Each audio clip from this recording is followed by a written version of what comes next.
Hi there, my brainwashed. This is Joshua the Heretic coming at you today. Hi, how you doing?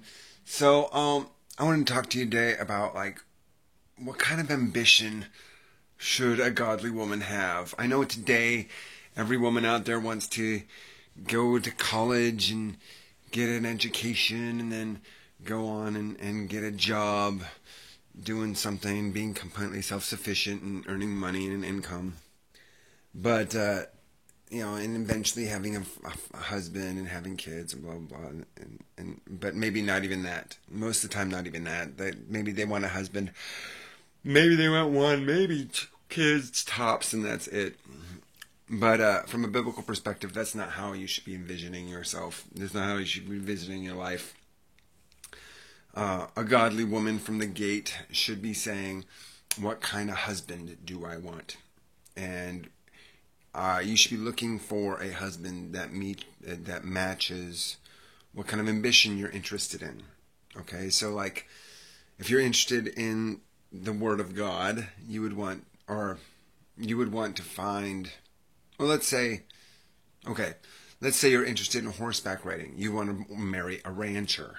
Okay, you want to make sure that your interests are aligned with his interests. If you want if you're interested in music, you want to marry a musician. You see what I'm saying?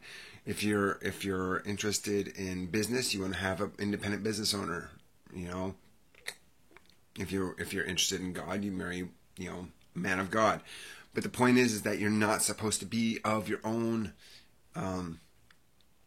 You're not supposed to be of your own volition. You're not supposed to be of your own independence. Independence is ungodly in the eyes of God.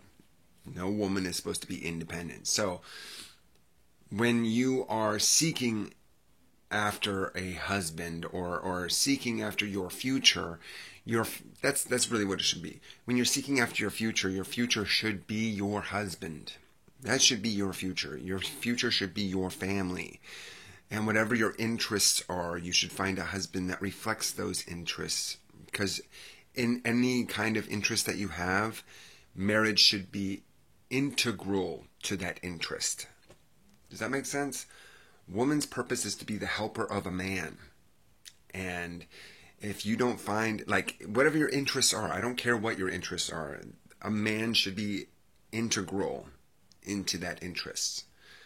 So if you're interested in, water skiing, find somebody that owns I don't know, find a man that does the same thing. It's like you need to find a man that mirrors your interests so that you can become that through being his spouse. A woman's not supposed to have any authority. Her husband has the authority, and then she follows him. The husband takes the lead, and she helps him. No woman today wants to be of their own be under somebody's authority, but that's how it goes. That's what it's supposed to be about. Stop trying to make your own way. That's the problem. Women today want to make their own way. They don't want to submit to a man. They don't want to follow somebody else's footsteps. They don't want to take care of another person. They just want to serve themselves. And with birth control nowadays, they totally can and not have to suffer any consequences. But a woman's purpose is to have children and take care of her husband. That is it. That is all. So what I'm saying is that yes, every woman is supposed to have a husband and be married and have kids. Every woman is supposed to have that. But that doesn't mean your marriage has to be bland. Just find somebody that has the same interests as you, and therefore you can have that be a part of your life, even though your purpose is to serve your husband. Anyway, I'm the heretic. I'm supposed to be the zealot, but I'm so used to saying the heretic because I'm really trying to transfer. Because people get upset when I say that, even though it's in reference to 24:14 of Acts. Anyway, I digress. I am the zealot. There you go. And I love God because of virtue, justice, and salvation. I'll talk to you later. Peace out and grooviness. Wazza!